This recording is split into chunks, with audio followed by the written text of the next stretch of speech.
Good morning, friends. I, Dr. Amandeep, welcome you all. Today we will be discussing a very interesting topic, that is virtual banking. What is the meaning of virtual banking? अब जो सबसे पहले virtual banking पढ़ने से पहले virtual का meaning देख लेते हैं। virtual बैंक क्या होता है? virtual बैंक को हम कई बार डायरेक्ट बैंक भी बोल देते हैं, इसको हम ब्रांचलेस बैंक भी बोल देते हैं, virtual बैंक भी बोल देते हैं, डायरेक्ट बैंक बोल देते हैं, ब्रांचलेस बैंक बोल देते हैं, ऑनलाइन बैंक बोल देते हैं और इंटरनेट ओनली बैंक। तो वर्चुअल बैंक कौन सा बैंक होता है? जो रियल में जिसकी कोई ब्रांच नहीं है, जो सिर्फ ऑनलाइन काम कर रहा है, तो ये एक ऑनलाइन बैंक होता है। ये एक ऐसा बैंक है जो किसी भी तरह के ब्रांच नेटवर्क से नहीं जुड़ा होता और जो अपनी सर्विसेज जो है वो सारी की सारी जो सर्विसेज है वो ऑनलाइन बैंकिंग से देता है या टेलीफोन बैंकिंग से देता है, या फिर एक इनका जो इंडिपेंडेंट बैंकिंग एजेंट होते हैं, जो आपके रिटेलर हो गए, छोटे छोटे जो दुकानदार हैं, उन्हीं से ही ये अपनी नेटवर्किंग चलाता है। और ये जो अपने सर्विस है वो एटीएम के थ्रू आप इनको मेल कर सकते हो या मोबाइल बैंकिंग से चला सकते हो। तो कहने का मतलब ये है कि जो एक वर्चुअल बैंक जो होता है वो एक ऑनलाइन बैंक होता है जिसमें वास्तविक रूप से कोई भी ब्रांच नहीं होती। आपको बैंक में जाने की जो बैंक है ही नहीं तो आप जाओगे कहाँ? तो आप अपनी जो ट्रांजेक्शन्स हैं वो सारी की सारी ऑनलाइन करते हो या एटीएम के थ्रू या मोबाइल बैंकिंग के थ्रू करते हो।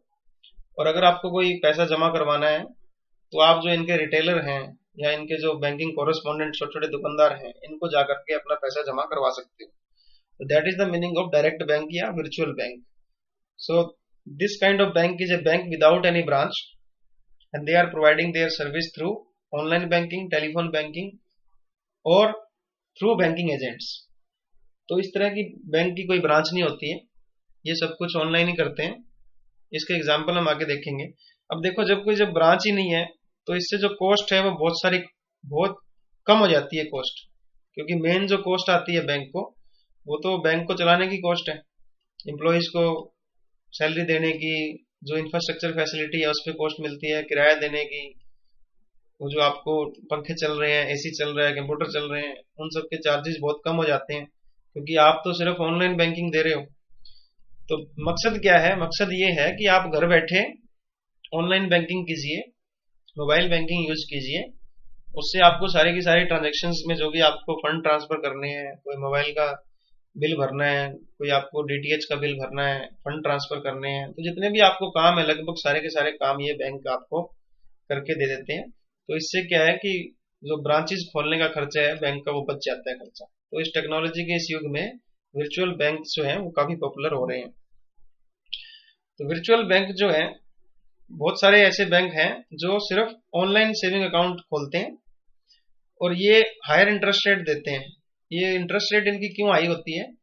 ये इसलिए हाई होती है बेटा क्योंकि इनको अपनी ब्रांचेस को खोलने का खर्चा है वो तो कम हो जाता है इनका।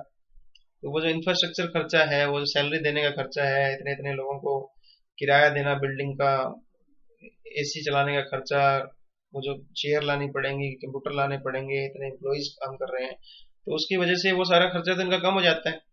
तो बहुत सारे ऐसे बैंक हैं जो डायरेक्ट बैंकिंग ऑफर कर रहे हैं, वर्चुअल बैंकिंग दे रहे हैं आपको। तो वो थोड़े से इंटरेस्ट रेट भी उनकी हाई होती है और ये बहुत ही कॉस्ट एफिशिएंट होते हैं क्योंकि कॉस्ट इनकी बहुत कम हो जाती है, इसलिए ये इंटरेस्ट रेट हाई देते हैं। वर्चुअल बैंकिंग की हिस्ट्री क्या है? अब देखो, वर्चुअल बैंक अलग है और वर्चुअल बैंकिंग अलग है। वर्चुअल बैंक तो वो बैंक होता है जिसकी ब्रांचेज नहीं है, जो ऑनलाइन ही काम कर रहा है। और वर्चुअल बैंकिंग क्या है? वर्चुअल बैंकिंग का मतलब है वो सारी एक्टिविटीज जो आपको बिना बैंक में जाए भी आप कर सकते हो, that is called virtual banking. अब वर्चुअल बैंक तो वर्चुअल बैंकिंग कर ही रहा है, बट बहुत सारे ऐसे बैंक भी हैं जो वर्चुअल बैंकिंग भी कर रहे हैं, जैसे एसबीआई है। तो एसबीआई तो एक रियल बैंक है ना, इसकी ब्रांचेज हैं लगभग 10,000 से ज्यादा इसकी ब्रांचेज हैं, बहुत बड़ा बैंक है, इंडिया का सबसे बड़ा बैंक है सरकारी। तो ये भी वर्चुअल बैंकिंग कर रहा है। कैसे कर रहा है? जब आप इसकी ऑनलाइन ऐप खोल करके, मोबाइल बैंकिंग खोल करके कोई पेमेंट कर सकते हो, कोई रिचार्ज कर सकते हो, आप ऑनलाइन अकाउंट के थ्रू आप किसी को पैसा भेज सकते हो, आप इसमें एफडी अकाउंट खोल सकते हो, अपना एटीएम का पिन सेट कर सकते हो। तो बहुत सारी जो एक्टिविटीज जो कर रहा है that is called virtual banking, कि आपको बैंक में जाए बिना ही ये सारी सर्विसेज मिल रही हैं। तो पहला जो फुल फंक्शनल जो डायरेक्ट बैंक था, जो वर्चुअल बैंक, जो पहला सबसे पहला बैंक जो खुला वो था फर्स्ट डायरेक्ट बैंक, जिसने की अपनी टेलीफोन बैंकिंग शुरू की यूके के अंदर 1 अक्टूबर 1989। तो फर्स्ट डायरेक्ट जो बैंक था वो पहला डायरेक्ट बैंक था जिसने की टेलीफोन बैंकिंग के थ्रू, सिर्फ कोई ब्रांच नहीं थी इसकी, सिर्फ टेलीफोन बैंक से ही बैंकिंग करते थे आप। फिर एक सब्सिडरी खुली जो इसकी, मिडलैंड बैंक की एक सब्सिडरी थी, उसने भी अपना एक कंसेप्ट था 9 ब्रांचेस का, और 24 आवर्स सर्विसेज देते थे कॉल सेंटर के थ्रू। तो ये भी एक नया सब्सिडरी खुली थी मिडलैंड बैंक की, इन्होंने भी वर्चुअल बैंकिंग को स्टार्ट किया, कोई ब्रांचेस नहीं थी, और ये 24 आवर कॉल सेंटर के थ्रू, फोन के थ्रू आपको सर्विस देते थे। वर्चुअल बैंकिंग की क्या क्या फीचर्स क्या क्या है? देखो, वर्चुअल बैंकिंग जो है उसमें टेक्नोलॉजी का यूज होता है। इसमें आपका मोबाइल बैंकिंग हो गई, इंटरनेट बैंकिंग हो गई, टेलीफोन बैंकिंग हो गई, है ना। तो इनसे आप टेक्नोलॉजी को यूज करते हुए अपने बैंक को चलाते हो, और कस्टमर की जितनी भी डिमांड्स हैं उन सबको आप इनके थ्रू पूरा कर देते हो, बैंक में जाने की कोई जरूरत नहीं है। Uses of outlet. अब आउटलेट की जब बात आती है, जब इन बैंकों की जब कोई ब्रांच ही नहीं है, जैसे पेटीएम है, पेटीएम बैंक बन गया है ना, पेटीएम पेमेंट बैंक बन गया, आरबीआई ने इसको मंजूरी दे दी है। अब जब इसकी कोई ब्रांच तो है नहीं, पेटीएम की जो ब्रांचेज हैं वो एक किस्म से जो दुकानदार हैं छोटे छोटे, जो मोबाइल की शॉप है, तो ये जो रिटेलर्स जो है ना इसके, ये जो छोटी छोटी शॉप है, मोबाइल की शॉप हो गई, या फिर जो इसके जो आप कह दो कि इन्होंने कुछ लोगों के साथ अपना एग्रीमेंट कर रखा है, जैसे कि आप कोई ऐसी शॉप पे जाते हो जो कि एटीएम पेटीएम के अंदर पैसे भी ले लेता है आपसे, तो पेटीएम ने अपना बैंक शुरू कर दिया है। अब बैंक की ब्रांच तो है नहीं, पैसे कहाँ जमा करवाओगे आप? तो पैसे जमा करवाने के लिए आपके पास ऑप्शन है कि इन्होंने कुछ शॉप के साथ एग्रीमेंट किया होता है, जैसे हमारे यहाँ राम मोबाइल शॉप है, तो राम मोबाइल वाले के पास जाकर के आप पेटीएम के अंदर अपना पैसे जमा करवा सकते हो। दूसरा ऑप्शन ये होता है कि आप, इन्होंने पोस्ट ऑफिस के साथ भी एग्रीमेंट किए होते हैं, तो पोस्ट ऑफिस और रिटेलर जो हैं वो इनके आउटलेट्स होते हैं, जहाँ पे आप इनको पैसे जमा करवा सकते हो, पैसे निकलवा सकते हो। सर्विसेज क्या क्या ऑफर करते हैं ये लोग? तो ये सारी की सारी सर्विस जो है, जैसे आपको कैश जमा करवाना है, कैश निकलवाना है, वो पेटीएम एटीएम से निकलवा सकते हो, आप ऑनलाइन ट्रांजेक्शन कर सकते हो, बिल भर सकते हो, आप लाइफ इंश्योरेंस है, डीटीएच है, प्रीपेड मोबाइल है, आप गैस कनेक्शन है, मेट्रो कार्ड है, सारी की सारी जितनी भी आपको शॉपिंग वगैरह है वो इन सब से आप कर सकते हो। ये जो बैंक होते हैं वर्चुअल बैंकिंग, जब वर्चुअल बैंक जो है वो गवर्नमेंट रिकॉग्नाइज्ड होते हैं, आरबीआई इनको पूरी परमिशन देती है, एक पूरा मैकेनिज्म ये फॉलो करते हैं, इनको भी अपना सब सिस्टम मेंटेन करके चलना पड़ता है, और ये फॉर्मली लाइसेंस्ड होते हैं। इनकी कॉस्ट बहुत कम होती है, क्योंकि इनको ब्रांचेस वगैरह खोलने का खर्चा इनका बहुत बिल्कुल ही कम हो जाता है, तो इनके पास जो बहुत सारी कॉस्ट इनकी बच जाती है। इंटरेस्ट रेट थोड़ी हायर देते हैं, ये कस्टमर को बड़ा फैसिलिटेट करते हैं कि गांव के अंदर 24/7 आपको सर्विसेज दे रहे हैं, आपको बैंक में जाने की जरूरत ही नहीं है, कभी भी आपको बैंक में जाना ही नहीं है, ठीक है ना। तो जो भी आपकी ट्रांजेक्शन हैं आप इनको ऑनलाइन कर सकते हो, तो इससे कस्टमर को बड़ा फायदा होता है। अच्छा, वर्चुअल बैंकिंग जो है वो होती कैसे है, इसके कंपोनेंट क्या है? वर्चुअल बैंकिंग जो है उसमें दो तरीकों से वर्चुअल बैंकिंग हो रही है। पहला जो है वो है बिजनेस कोरेस्पोंडेंट्स, इसको हम लिखेंगे बीसीज, बिजनेस कोरेस्पोंडेंट। बिजनेस कोरेस्पोंडेंट कौन होते हैं? एक ऐसा पर्सन जो बैंक का ही पर्सन होता है, जिसको बैंक ने ऑथोराइज्ड कर दिया है और उसको अधिकार दे दिया है कि वो जो है स्मॉल डिपॉजिट्स ले सकता है कस्टमर से, और स्मॉल क्रेडिट भी दे सकता है, मतलब वो लोन छोटे छोटे तौर पे लोन भी दे सकता है और कस्टमर से डिपॉजिट भी ले सकता है ऑन बिहाफ ऑफ बैंक। तो बैंक जो है वो छोटी छोटी दुकानों के ऊपर, इस तरह के जो बैंक हैं वो छोटी छोटी दुकानों के ऊपर, ये जो गांव के अंदर छोटी छोटी दुकानें होते हैं किराने की, जो जो रिटायर्ड आर्मी पर्सन होते हैं, मास्टर होते हैं, इन लोगों को एक मशीन दे देता है कि वो अपनी शॉप के ऊपर अपने घर के अंदर इस तरह की जो है डिपॉजिट ले लें और थोड़ा बहुत लोन भी दे दें, ताकि गांव के हर कोने में इस तरह की बैंकिंग पहुंच जाए। तो इनको बोलते हैं बिजनेस कोरेस्पोंडेंट।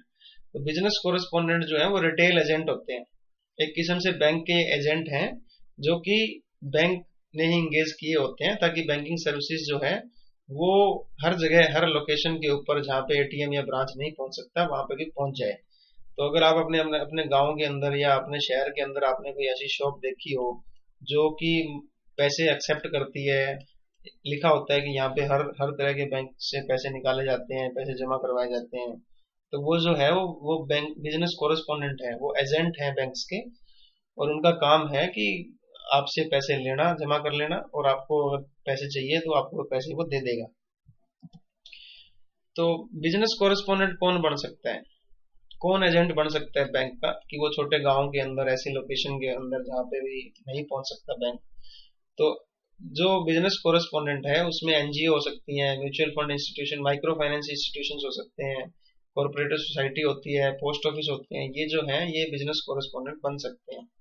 तो कोई छोटे लेवल पे जो एनजीओ है, कोई एनजीओ बना रखी है, कोई माइक्रो फाइनेंस इंस्टीट्यूशन है, वो सेल्फ हेल्प ग्रुप होते हैं जो 10-20 लोगों को ग्रुप बन जाता है, ठीक है ना। तो इसमें रिटायर्ड गवर्नमेंट सर्वेंट जो होते हैं, जैसे कि पोस्ट मास्टर हो गया, स्कूल का टीचर हो गया, एक्स सर्विस मैन हो गए, ये भी बिजनेस कोरेस्पोंडेंट बन जाते हैं। तो ये लोग अपने पास एक मशीन रखते हैं, तो उससे ये क्या करते हैं, आपको डिपॉजिट ले लेंगे आपसे पैसे और आपको पैसे दे देंगे और ट्रांजेक्शन कर देंगे। तो रिटायर्ड बैंक एम्प्लॉयज हो गए, टीचर्स हो गए, रिटायर्ड गवर्नमेंट एम्प्लॉयज हो गए, एक्स सर्विसमैन हो गए, किराना की दुकान होती है, जो मेडिकल दुकान है, ये जो फेयर प्राइस शॉप, जो किराने की शॉप होती हैं, ठीक है। इंडिविजुअली जो आप पहले आपने देखा हो कि पीसीओ होते थे, पीसीओ, जिसमें कि आप छोटी सी एक दुकान होती थी जिसमें कि एक टेलीफोन ऑपरेटर होते थे, पहले की बात है जब बीएसएनएल चलता था, ठीक है।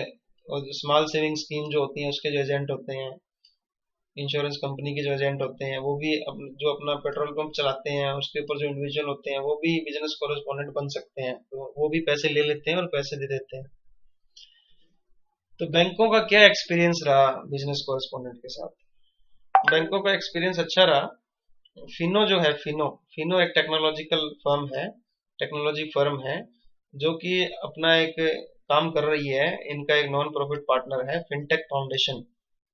तो फिनो कंपनी जो है अपने एक नॉन प्रॉफिट पार्टनर के साथ काम कर रही है, जो कि बिजनेस कॉरेस्पोंडेंट नेटवर्क मैनेजर के तौर पे काम करती है। तो इन्होंने 10 मिलियन अकाउंट खोले हैं, 10 मिलियन मतलब 1 करोड़ अकाउंट इन्होंने खोले हैं ऑन बिहाफ ऑफ 14 बैंक्स। तो इन्होंने 14 बैंक्स के साथ मिल करके छोटे छोटे गाँव के अंदर अपने बिजनेस कॉरेस्पोंडेंट लगाए, और इस तरह से इन्होंने 1 करोड़ अकाउंट खोल दिए हैं। तो ये बहुत अच्छी बात है। तो ए लिटिल वर्ल्ड जो है एक कंपनी है, वो अपने पार्टनर जो है जीरो मास फाउंडेशन, इन्होंने भी लगभग 40 लाख अकाउंट खोले हैं 20 बैंकों के बिहाफ पे। इको जो है एक और कंपनी है, टेक्नोलॉजी फोकस्ड कंपनी है, जो कि इको एस्पायर फाउंडेशन के साथ मिल करके ऑपरेट कर रही है स्टेट बैंक ऑफ इंडिया के लिए। तो स्टेट बैंक ऑफ इंडिया जो है उसने छोटे छोटे गाँव के अंदर, रिमोट एरियाज के अंदर जहाँ पे बैंक नहीं पहुंच सकता, इको के साथ मिल करके उन्होंने छोटे छोटे अपने कोरेस्पोंडेंट्स बना रखे हैं। इसी तरह एक इंटीग्रा माइक्रो सिस्टम प्राइवेट लिमिटेड है, जो भी वो भी बहुत सारी टेक्नोलॉजी सोल्यूशन दे रही है अपने बैंक्स को बिजनेस कोरेस्पोंडेंट खोलने के लिए। तो बहुत काम हुआ है, छोटे छोटे गाँव में भी बैंकिंग पहुंची है। दूसरा जो मेन पॉइंट है वो है कि वर्चुअल बैंकिंग कैसे काम करती है, वो है point of sale. Point of sale system क्या होता है, इसको पीओएस भी बोल देते हैं। पॉइंट ऑफ सेल क्या होता है, एक ऐसा प्लेस होता है जहाँ पे कस्टमर जो है पेमेंट कर देता है जो भी प्रोडक्ट और सर्विसेज उसने खरीदी है आपके स्टोर के ऊपर। तो आपने स्टोर के ऊपर इस तरह की मशीन देखी होगी, जब भी आप मान लो किसी अच्छी शॉप के ऊपर जाते हो, जो मल्टी किराना शॉप है, वहाँ पे ये मशीन मिली होगी, और ये मशीन तो आपको हर जगह ही मिल जाएगी आजकल। तो ये जो आपकी मशीन है, और ये जो मशीन है, ये पॉइंट ऑफ सेल मशीन है। तो इसमें क्या है कि आपका ये जुड़ी होती है बैंक के साथ डायरेक्टली, ये बैंक के साथ डायरेक्टली जुड़ी होती हैं, और जो भी आप कार्ड वगैरह से पेमेंट करते हो डायरेक्टली आप आपके बैंक से कट करके उसके बैंक में पहुंच जाती है। और यहाँ पे क्या होता है कि इस मशीन के अंदर सारे का सारा रिकॉर्ड रहता है कि कितनी आइटम्स बेच दी हैं, कितनी आइटम बच गई हैं, हर एक चीज का प्राइस क्या है। तो इसमें कंप्यूटर लगा होता है, इस कंप्यूटर से सारी इंफॉर्मेशन स्टोर हो जाती है, और यहाँ से बिल भी निकल जाता है। और इसके साथ ये जो है ये आपका स्कैनर होता है, रीडर, ये सारी आइटम्स को स्कैन कर लेते हैं।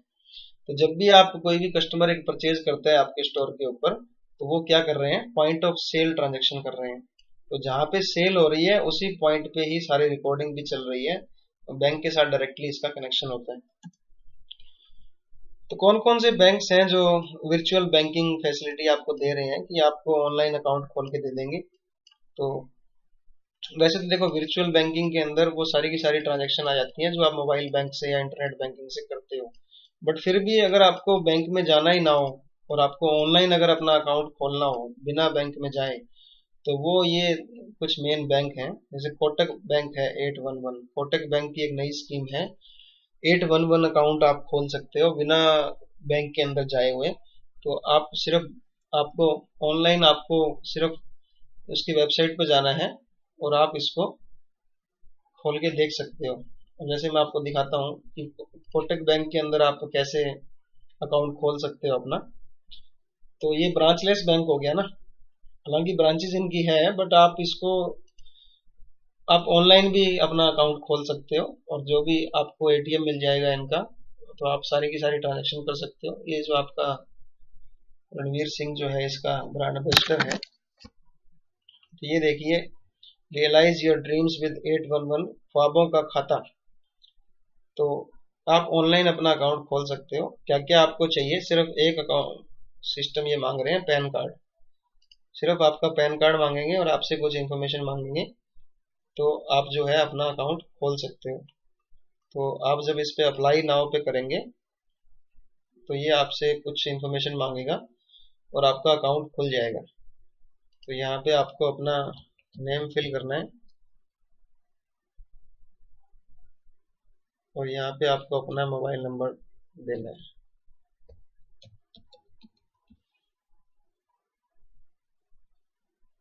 ईमेल भी आपको देना पड़ेगा अपना।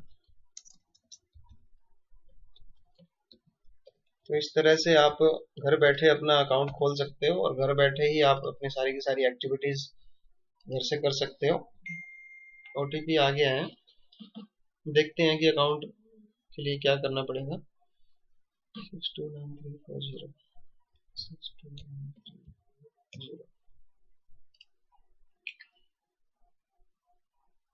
इसी तरह अगर आप देखोगे तो कोटक महिंद्रा के बाद ये मैंने पेटीएम पेमेंट बैंक से अपना एटीएम बनवाया है। पेटीएम जो है वो भी, उसमें भी आप देखिए पेटीएम की हालांकि कोई ब्रांच नहीं है, ये वर्चुअल बैंक हो गया ना, और पेटीएम से आप सारी की सारी ट्रांजैक्शन कर लेते हो आजकल। तो ये मैंने पेटीएम में अपना अकाउंट खोला है बिना पेटीएम की किसी ब्रांच में गए हुए, क्योंकि ब्रांच तो है ही नहीं। तो ये मेरा एटीएम आ गया है, इस एटीएम पे मेरे को नंबर मिल गया है, इसकी एक्सपायरी डेट है इसका, इससे मैं कुछ भी, इससे मैं बैंक से पैसे निकलवा सकता हूँ, किसी भी एटीएम में जाकर के अपने पैसे मैं निकलवा सकता हूँ। पैसे डाल कैसे सकते हो? अपने किसी दूसरे बैंक अकाउंट से आप इसमें पैसे डाल सकते हो, या फिर जो रिटेलर आउटलेट होते हैं, जो जिन जिन शॉप्स के साथ एटीएम का पेटीएम का जो कॉन्ट्रैक्ट हुआ है वहां से भी आप निकाल सकते हो। फिर उसके बाद एक्सिस बैंक में भी आप अकाउंट खोल सकते हो ऑनलाइन। तो ये देखिए, ये पूछ रहा है कि आप अपना आधार कार्ड की डिटेल देना चाहते हो, तो ये आपसे आधार नंबर लेगा और फिर आपकी अकाउंट खोल देगा। अब ये एक्सिस बैंक का देखिए, ये प्रेस्टीज सेविंग अकाउंट है। ये आपको सेविंग अकाउंट आप इंडिविजुअल्स के लिए अलग अलग हैं। आपको डेबिट कार्ड मिलेगा जिसमें कि आप 50,000 रुपीज़ तक एटीएम विड्रॉ कर सकते हैं अमाउंट, और बैलेंस रिक्वायरमेंट कोई ज़रूरी नहीं है।